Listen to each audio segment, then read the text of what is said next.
It began so subtly that I almost missed it. Sarah had always been a dedicated professional, her work ethic one of the many things I admired about her. Late nights weren't unusual in her career, so when she started coming home later than usual, I didn't think twice. "It's just a busy season," she would say, her tone so casual that I didn't question her sincerity. But as the late nights turned into a regular occurrence, cracks began to form in my confidence. The excuses started feeling rehearsed, her words lacking the natural spontaneity I was used to. I noticed small changes. She stopped greeting me with the same warmth when she came home. Her phone was glued to her hand, and she seemed distracted even during the rare evenings we spent together. At first, I blamed myself. Was I too caught up in my own work to notice her needs? Was I failing to provide the excitement she craved? I tried to dismiss my doubts, chalking them up to paranoia, but the nagging feeling in my gut refused to go away. Something was off, and no amount of self-reassurance could quiet that inner voice. One night, as I prepared dinner alone, I noticed Sarah's purse sitting on the counter. It was partially open, revealing her phone. I felt a pang of guilt for even considering it, but my curiosity got the better of me. I didn't unlock the phone. I couldn't bring myself to invade her privacy that blatantly. But even from the lock screen, I saw several notifications pop up, messages from a name I didn't recognize. The unease in my chest tightened. "Hey, babe, running late again." Sarah's voice broke my thoughts as she grabbed her purse and kissed me on the cheek. "Don't wait up for me." I forced a smile, nodding as she rushed out the door. The moment the door closed, I stood frozen in the silence, trying to make sense of what was happening. Was I overreacting? Or was there something deeper lurking beneath the surface? The worst part was the uncertainty. It ate away at me, casting a shadow over every interaction, every conversation. I wanted to believe Sarah's words, to trust her as I always had. But the changes in her demeanor and the growing distance between us were impossible to ignore. Over the next few days, I tried to push my doubts aside. I told myself I was being irrational, that relationships had their ebbs and flows. But the voice in my head grew louder, demanding answers. I needed to know the truth, no matter how painful it might be. Looking back, I realized that moment marked the beginning of the end. It was the first step on a path I hadn't chosen, but would have to walk nonetheless. Sarah's late nights weren't just a busy season. They were the prelude to a betrayal that would change everything. The evening started like any other.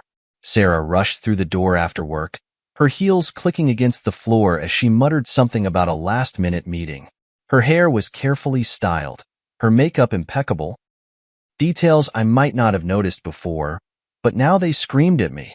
She wasn't just heading to the office. I nodded as she kissed me on the cheek and grabbed her bag. "Don't wait up," she said with a distracted smile, disappearing out the door before I could respond. As the door clicked shut, a familiar unease crept over me. This wasn't the woman I married, the warm, genuine Sarah who used to light up a room with her laugh.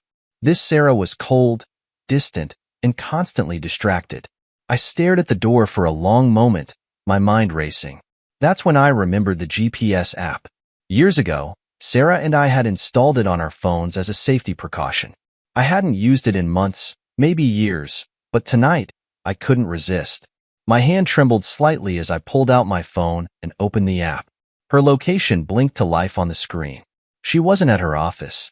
My stomach dropped as I stared at the tiny icon, which marked her at a high-end restaurant across town, a place we used to visit on special occasions. My mind reeled. Who was she meeting? Why hadn't she mentioned it? The logical part of me tried to offer explanations. Maybe it was a business dinner. Maybe it was nothing at all. But the sinking feeling in my chest told me otherwise. Something wasn't right, and I couldn't ignore it anymore. I spent the next hour pacing the living room, my thoughts spiraling. What if she was meeting someone else? The idea felt absurd, and yet the evidence was piling up. Her late nights, the guarded way she spoke about her day, the unexplained charges on our credit card. Had I been blind all along? Part of me wanted to confront her immediately, to call and demand answers. But I knew that wouldn't get me the truth. Sarah was too good at deflecting, too skilled at turning the conversation back on me. If I wanted answers, I would need proof, something undeniable. When Sarah came home later that night, her face was flushed, and she smelled faintly of wine and expensive perfume. She greeted me with the same distracted smile, brushing off my questions about her evening with vague responses. "Just a long day," she said, sinking into the couch. I nodded, forcing a smile, but inside, my resolve hardened. The clues were there, scattered like breadcrumbs, and I was going to follow them. I needed to know the truth, no matter how painful it might be. The next morning, while Sarah was in the shower, I called my lawyer. "I think my wife is having an affair," I said, the words tasting bitter in my mouth. "I need advice on how to proceed." My lawyer, a calm and methodical man, listened patiently. "Gather evidence," he advised. "If you decide to confront her or file for divorce, you'll need something solid to support your case." I thanked him and hung up, feeling a strange mix of relief and dread. This was uncharted territory, and I had no idea where it would lead. But one thing was certain: I couldn't keep living with the doubt. That night, as Sarah left for yet another meeting, I stared at her retreating figure and felt the weight of the situation settle over me. I didn't know what I would find, but I was determined to uncover the truth. It was no longer a matter of if, only when. The realization that Sarah might be betraying me wasn't just painful, it was paralyzing. But after the initial shock, something inside me shifted. I was done being the clueless husband. I needed answers, and I was determined to get them. The first step was strategy. Confronting Sarah without proof would only lead to denials and deflections, and I couldn't stomach another round of her dismissing my concerns. If she was hiding something, I needed undeniable evidence, something she couldn't talk her way out of. I spent the next few days observing her more closely. I paid attention to every detail: the way her phone was always face down on the table, how her tone grew tense when she received certain calls, and the way she avoided eye contact when I asked about her day. The more I noticed, the clearer it became that my suspicions weren't unfounded. I kept replaying the GPS app incident in my mind. Sarah had been at that restaurant, and it wasn't a coincidence. I had to know who she was meeting and why. Calling my lawyer again felt surreal, as though I was crossing a line I never thought I'd approach. "I need your help," I told him, my voice steady despite the turmoil inside me. "I want to prepare for divorce, but I need evidence first." He was calm and direct, laying out the steps I needed to take. "Start with documentation," he said. "Track her movements, gather financial records, and, if necessary, consider hiring a private investigator. You don't want to rush this. You want to make sure you have a strong case if it comes to that." The mention of a private investigator felt drastic, but the more I thought about it, the more it made sense. If Sarah was having an affair, she wasn't being subtle about it. She thought I was oblivious, that she could get away with it without consequence. That arrogance would be her downfall. Later that evening, as Sarah prepared to leave for yet another meeting, I stayed quiet, watching her movements. She didn't notice my gaze as she slipped on her heels and adjusted her coat. She looked radiant, as she always did when she put effort into her appearance. But now, her beauty felt like a cruel reminder of the love I had for her, the love she was throwing away. "Don't wait up," she said casually, grabbing her purse. I forced a smile. Of course. As soon as she left, I grabbed my phone and made the call. The private investigator I hired, a seasoned professional named Greg, was straightforward and confident. "If she's hiding something, I'll find it," he assured me. "I'll keep you updated every step of the way." Greg's calm demeanor gave me a sense of control I hadn't felt in weeks. For the first time, I felt like I was taking charge of the situation instead of being blindsided by it. The next morning, I met with Greg in person to discuss the plan. He would track Sarah discreetly, monitoring her movements and interactions. I provided him with the details I had so far: the restaurant location, the strange phone habits, and the timing of her meetings.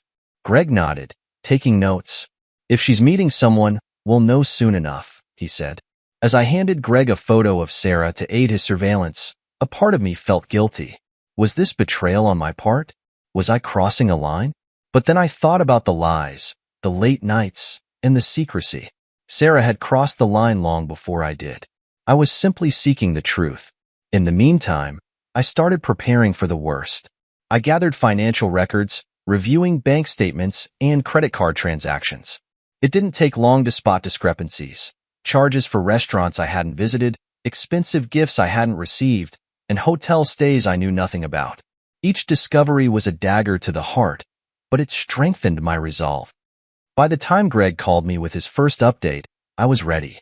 "She's at the same restaurant tonight," he said. "And she's not alone."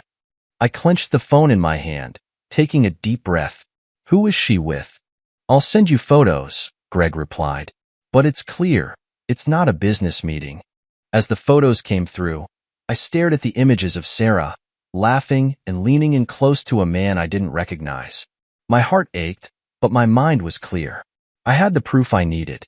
The betrayal was real, and now it was time to act. The decision to confront Sarah directly wasn't easy, but I knew I couldn't wait much longer. The evidence Greg had gathered was irrefutable. Sarah wasn't working late. She was carrying on an affair. The photos of her smiling, laughing, and leaning in toward another man were burned into my mind. But confrontation wasn't enough. I wanted to make a statement to ensure that she couldn't talk her way out of this betrayal. The following evening, I dressed carefully, opting for a sharp suit and tie. I wanted to exude confidence, not for Sarah, but for myself. If this was going to be the end of our marriage, I wasn't going to crumble in front of her. I was going to take control of the narrative. Greg had confirmed Sarah's plans for the evening, dinner at the same high-end restaurant. I arrived just before her, slipping inside and choosing a seat at the bar where I could see the main dining area without being noticed. The air was thick with the scent of expensive wine and freshly baked bread, a setting meant for romance. It made the weight of what I was about to do even heavier. Minutes later, she walked in. My breath caught for a moment, not because of her beauty, but because of the stark contrast between the woman I had once loved and the stranger she had become. She was radiant, her laughter ringing out as she greeted the man beside her. He was tall, impeccably dressed, and oozing the kind of confidence that comes with knowing you're stealing something that doesn't belong to you. They were escorted to a secluded corner table, the kind reserved for intimate conversations. From my vantage point, I watched as they ordered wine, their heads tilted toward each other like conspirators sharing secrets. The betrayal in front of me was undeniable, but instead of anger, I felt a strange sense of calm. The moment was coming, and I would be ready. I stayed at the bar for nearly an hour, watching their interactions. Every laugh, every touch, every stolen glance was a nail in the coffin of our marriage. The man, James, according to Greg, seemed smug, his confidence irritatingly familiar. Sarah, meanwhile, looked happier than she had in months, as though this secret life gave her the thrill she craved. When the waiter approached to ask if I needed anything, I made my move. "Actually, yes," I said, slipping him a generous tip. "I need a favor." I explained the situation, showing him the divorce papers I had brought with me. His eyes widened slightly, but he nodded, a small smirk playing at the corner of his mouth. "I'll make it discreet," he assured me, taking the envelope. I watched as he approached their table, carrying the papers on a silver platter as if they were the restaurant's finest dish. My heart raced, not from fear, but from anticipation. This was the moment of truth, the culmination of weeks of suspicion, doubt, and pain. From across the room, I saw Sarah's expression shift from laughter to confusion as the waiter set the platter down in front of her. She picked up the envelope, her brow furrowing as she read the cover page. Then, her face drained of color. She looked up, her eyes scanning the room, and froze when she spotted me. James leaned over to look at the papers, his confident demeanor cracking as he realized what was happening. He said something to Sarah, his tone panicked, but she didn't respond. Her gaze was locked on mine, her expression a mix of horror and disbelief. I raised my glass in a silent toast, a small, satisfied smile on my lips. For the first time in weeks, I felt in control. Sarah stood abruptly, clutching the papers as she made her way toward me. James hesitated, clearly unsure whether to follow her or stay seated. The entire restaurant seemed to hold its breath as she reached my side. "What is this?" she hissed, her voice low but trembling with anger. I met her gaze calmly, refusing to let her see the hurt beneath my composure. It's exactly what it looks like, I said. Enjoy your dinner, Sarah, and your new life. Before she could respond, I turned and walked out of the restaurant, leaving her standing there, clutching the evidence of her betrayal. Behind me, I heard James stammering an excuse, and I couldn't help but smile. The power dynamic had shifted, and for the first time, I wasn't the one left reeling. As I stepped into the cool night air, I felt an unfamiliar sense of relief. The confrontation was over, but the fallout was just beginning, and I was ready for whatever came next. As I walked away from the restaurant, leaving Sarah with the silver-platered evidence of her betrayal, I felt a flicker of satisfaction. But I wasn't done. A confrontation that direct would only rile Sarah up, and I wanted to control the narrative from the start. If I was going to dismantle her lies, I needed to ensure the fallout was as thorough as it was unforgettable. The next morning, I called the restaurant where Sarah and James had dined. I had one simple request: to thank the waiter who had delivered the divorce papers. He had done his part perfectly, and I needed to enlist his cooperation for the next stage of my plan. When I reached him, the waiter, his name was Kyle, sounded a little wary at first. "Did I do something wrong?" he asked. "Not at all," I assured him. "In fact, you handled the situation perfectly, but I may need your help again." There was a pause, then a curious, "What kind of help?" I explained my plan: to collect witness testimony about Sarah and James's frequent visits to the restaurant.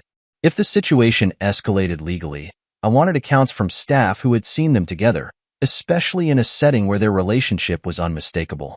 Kyle hesitated, but when I mentioned another generous tip and the possibility of anonymity, he agreed. "People talk about stuff like that all the time," he said. "I can definitely keep my ears open." "Thank you," I said, relieved. "You're doing more than you know." With that secured, I turned my attention to the evidence Greg had gathered. The photos of Sarah and James at the restaurant painted a clear picture of their relationship.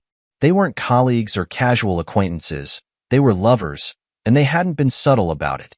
The images showed them holding hands, leaning into each other, and sharing stolen kisses. It was everything I needed to solidify my case. Later that day, Kyle called me back. "They've been here a lot," he said. "And it's not just me who's noticed. Other staff members have seen them too. If you need more witnesses, I can connect you." I thanked him, my resolve strengthening. Sarah and James had been so brazen, so confident that their actions wouldn't catch up to them. They had underestimated me, and now they were about to face the consequences. That evening, Sarah called. Her voice was tight, a forced calm that barely concealed her anger. "We need to talk," she said. "About what?" I asked, feigning indifference. "About what you did," she snapped. "That stunt you pulled at the restaurant. What were you thinking?" I paused for a moment, letting the silence stretch. "I was thinking about how you've been lying to me for months," I said, "and how you thought you could get away with it." She started to speak, but I cut her off.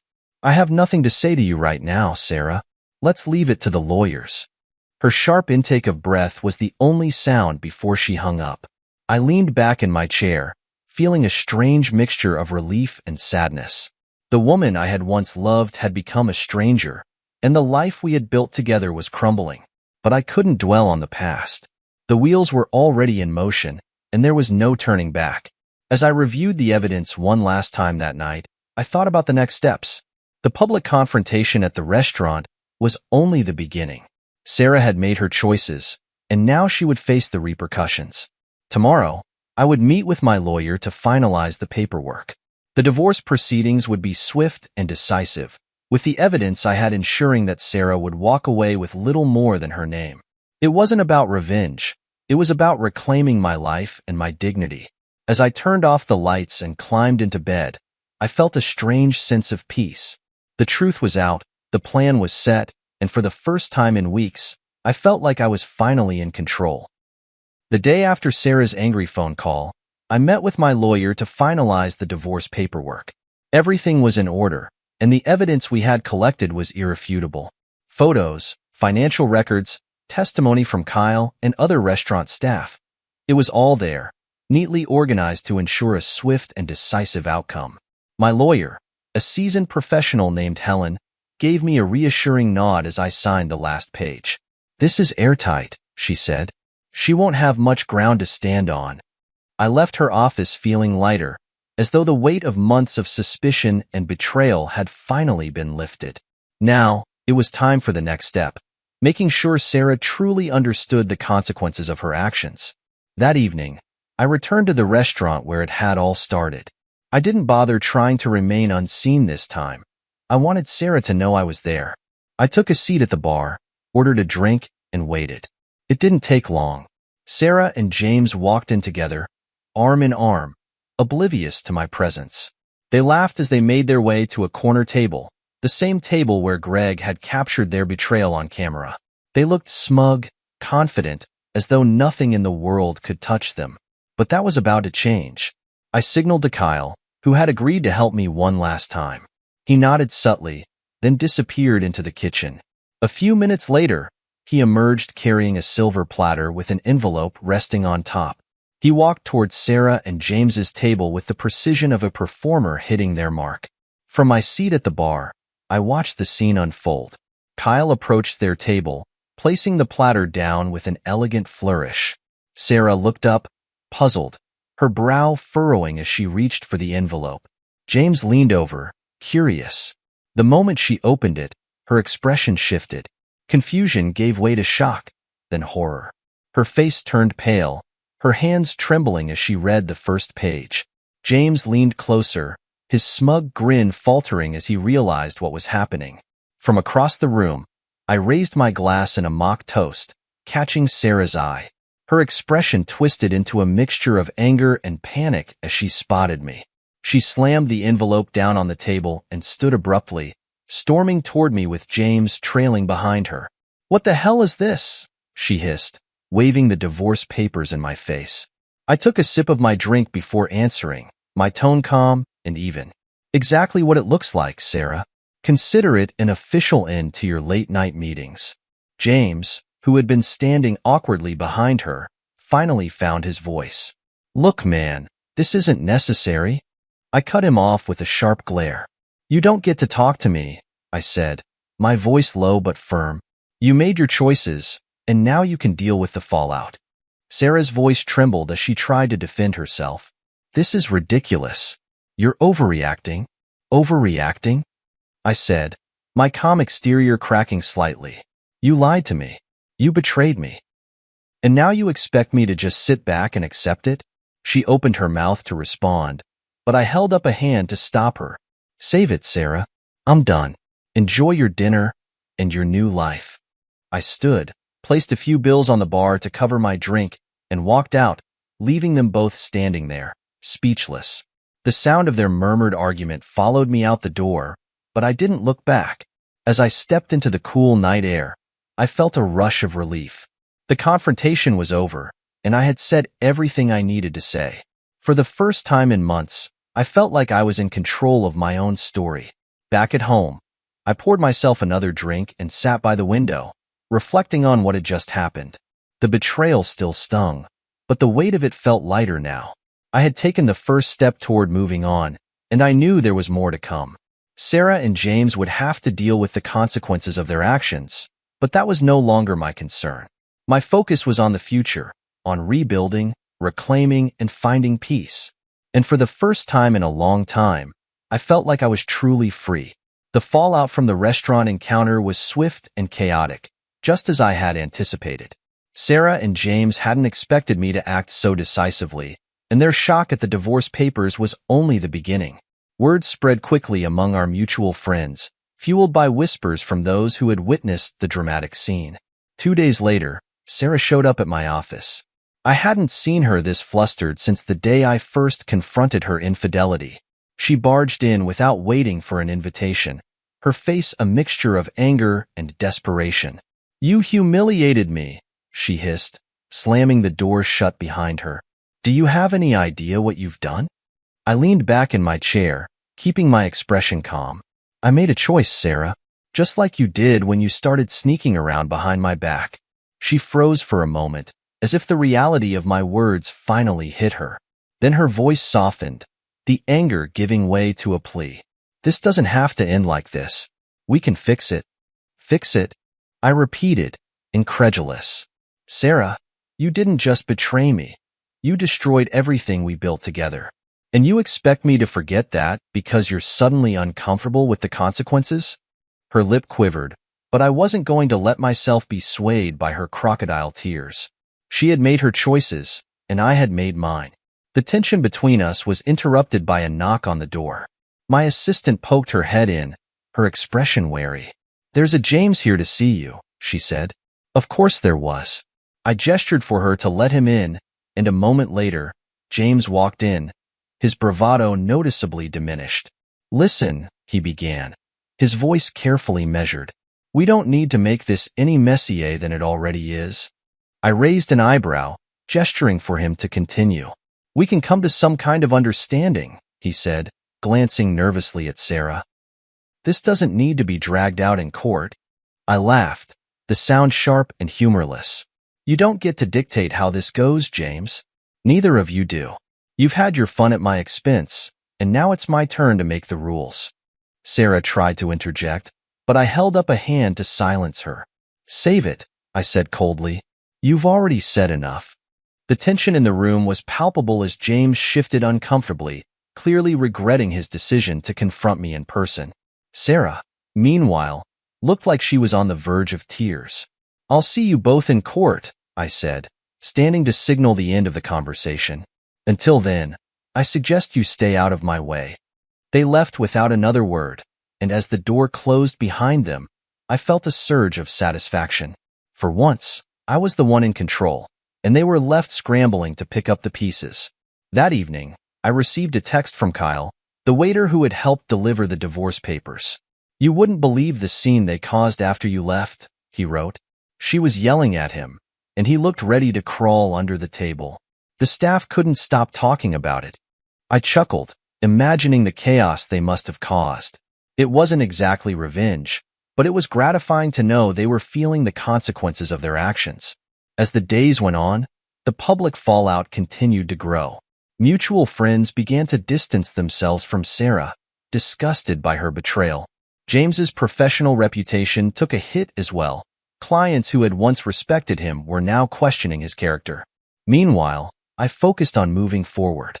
I threw myself into my work, using the energy I had once spent on my failing marriage to build something better. The divorce proceedings were still ahead, but I felt ready to face them. For the first time in months, I felt a sense of peace. The storm wasn't over yet, but I had weathered the worst of it. And no matter what came next, I knew I would come out stronger on the other side. The fallout from the confrontation didn't just shake Sarah and James. It cracked open the entire facade they had carefully constructed. The public nature of the divorce papers at the restaurant had ignited a storm of gossip among our mutual friends and professional networks. Everyone wanted to know what had happened, and the truth, as it always does, started to unravel. A week after the restaurant encounter, I received a call from a mutual friend, Mark. "You won't believe what I heard," he began, his voice laced with disbelief. "Sarah's been trying to spin the story, but people aren't buying it.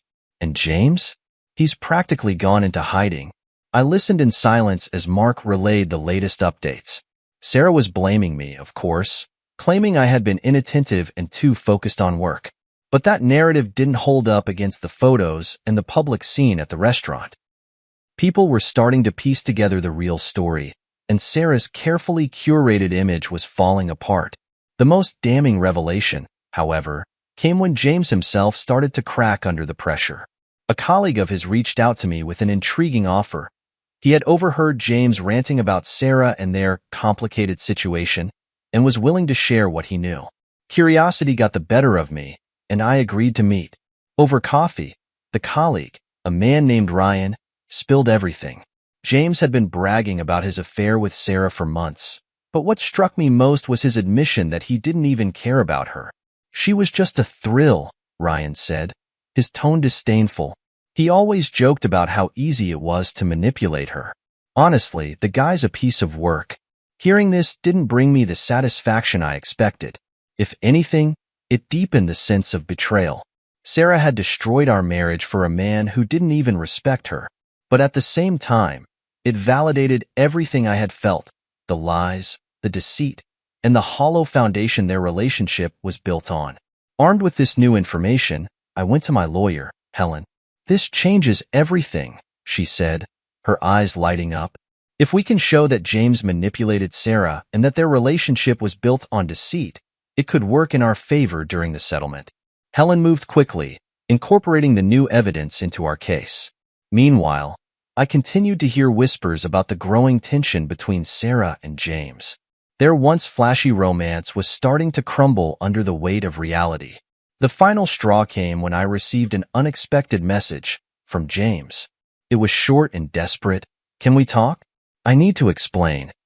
I stared at the message for a long time, torn between curiosity and anger. Ultimately, I agreed to meet him, not out of forgiveness, but because I wanted to hear the truth from his own lips. We met at a small cafe, far from the prying eyes of our social circle. James looked disheveled, a far cry from the confident man I had seen with Sarah at the restaurant. "I screwed up," he began, his voice shaky. "I never meant for it to go this far." His confession poured out in a rush. He admitted to pursuing Sarah purely for the thrill, never intending for it to turn into a serious relationship. "She's not who I thought she was," he said, his tone bitter. "She's demanding, manipulative. I don't know what I was thinking." I listened in silence, letting him dig his own grave. When he finally stopped, I leaned back in my chair and said, "You made your bed, James. Now you have to lie in it." He tried to apologize, but I cut him off. "Save it. You didn't just betray me. You used Sarah, and now you're trying to walk away clean. You're no better than she is." As I left the cafe, I felt a strange sense of closure. James's confession hadn't absolved him or Sarah, but it had reaffirmed my decision to move forward without them. Their actions had consequences, and they were finally starting to feel the weight of them. That evening, I received another call from Mark. "James and Sarah are done," he said. He walked out on her. "She's blaming him for everything, but no one's buying it." I hung up the phone and stared out the window, a quiet satisfaction settling over me. The truth had come to light, and the people who had caused me so much pain were now facing the fallout of their own choices. As for me, I was ready to leave the past behind and focus on the future. The truth had unraveled, and with it, the final ties to a life I no longer wanted to be part of. The news of James and Sarah's split spread quickly through our circle, becoming the hottest topic of gossip among friends, acquaintances, and colleagues. Everyone had an opinion, but the consensus was clear. They had brought this on themselves. Watching their carefully curated lives unravel was like witnessing a slow-motion train wreck, and I couldn't help but feel vindicated. James's departure hit Sarah hard. Mutual friends reported seeing her at events looking disheveled, a shadow of her once confident self. She was no longer the radiant, smug woman who had flaunted her affair and belittled me. Now, she was angry and bitter, lashing out at anyone who dared to bring up her situation. One evening, I received an email from Sarah. It wasn't an apology, it was a tirade. She accused me of orchestrating her downfall, of setting her up to fail. "You never cared about me," she wrote. "You just wanted control." Her words might have stung once, but now they felt hollow, desperate attempts to shift blame. I didn't bother replying. Meanwhile, James's life wasn't faring much better. After leaving Sarah, he tried to rebuild his image, but the damage was done. Clients abandoned him, friends distanced themselves, and his reputation as a charming businessman was replaced with whispers of betrayal and deceit. The man who had once gloated about stealing my wife was now a pariah, struggling to salvage what little was left of his career. The irony wasn't lost on me. They had both believed they were upgrading their lives, that their betrayal would lead to something better. Instead, it had left them broken and alone, forced to confront the consequences of their selfishness. As for me, I was thriving. The divorce proceedings had gone in my favor, thanks to the mountain of evidence Helen and I had gathered. The settlement ensured that I retained the house, the majority of our shared assets, and the peace of mind I had fought so hard to regain. I focused on rebuilding my life, channeling my energy into my work and personal growth. I reconnected with old friends, traveled to places I had always dreamed of visiting, and even picked up hobbies I had neglected during my marriage. Every step forward felt like a small victory, a reminder that I was no longer defined by the pain of Sarah's betrayal. One afternoon, as I was leaving my office, I ran into Mark, the mutual friend who had been keeping me updated on Sarah and James's downfall. "You'll never guess what I heard," he said, a grin tugging at the corners of his mouth. "Let me guess, Sarah's blaming me for all her problems?" I replied with a smirk. "Something like that," Mark said. "But here's the kicker. James tried to get back together with her, and she turned him down. Can you believe it? She actually said he wasn't worth the trouble." I laughed, shaking my head. "Well, they do say karma works in mysterious ways." Mark nodded, his expression turning serious. "You know, a lot of people are impressed with how you've handled all this. It couldn't have been easy."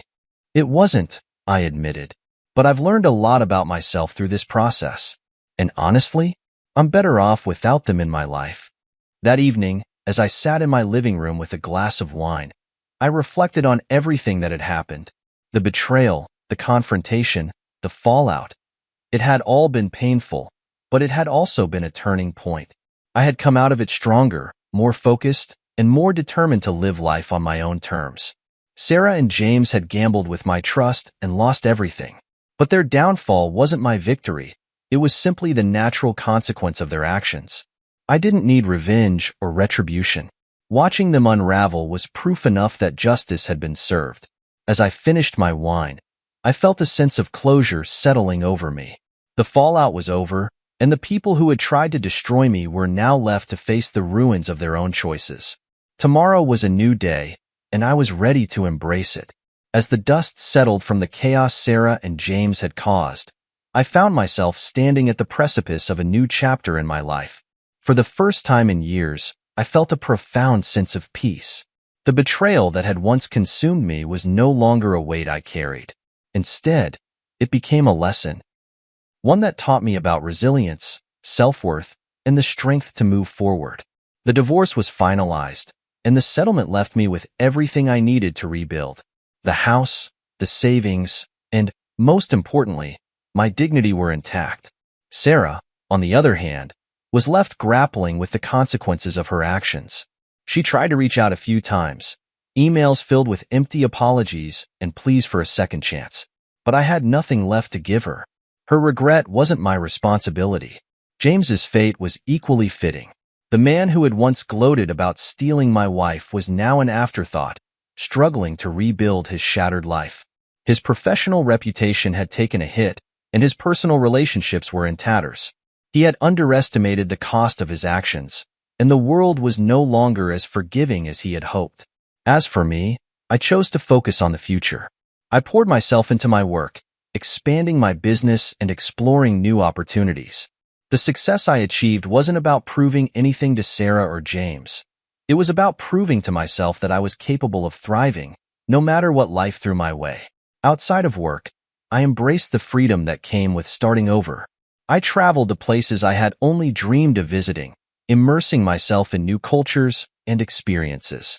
I reconnected with friends and family, strengthening bonds that had been neglected during my marriage.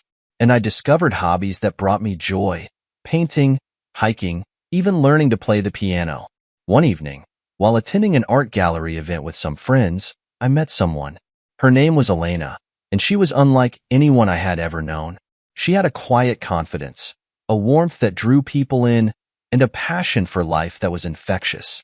We talked for hours that night, and for the first time in a long time, I felt a spark of something new. Elena didn't ask about my past, and I didn't feel the need to explain it. She saw me for who I was in that moment, not the man who had been betrayed or the husband who had been left behind. With her, I felt like I could finally leave the pain of the past behind and embrace the possibilities of the future. Months turned into a year, and my life continued to flourish. Elena and I grew closer, building a relationship based on trust, respect, and mutual admiration. She became a partner in every sense of the word, supporting me in ways I hadn't realized I needed. With her, I learned that love didn't have to be painful. It could be healing, uplifting, and transformative. Looking back, I realized that Sarah and James's betrayal, as devastating as it had been, was a blessing in disguise. It forced me to confront the cracks in my life, to rebuild from the ground up, and to discover a version of myself that I was proud of. It wasn't an easy journey, but it was one that shaped me into the person I was meant to be. As I sat on the porch of my home one quiet evening, watching the sunset with Elena by my side, I felt a profound sense of gratitude. The road to this moment had been filled with pain and heartache, but it had also been filled with growth, resilience, and the discovery of true happiness. Sarah and James were now distant memories, their presence in my life reduced to lessons learned and stories told. They had tried to break me, but they had only made me stronger. And as I looked toward the horizon, I knew that my best days were still ahead. Because for the first time in years, I was free to live, to love, and to create a life that was truly my own.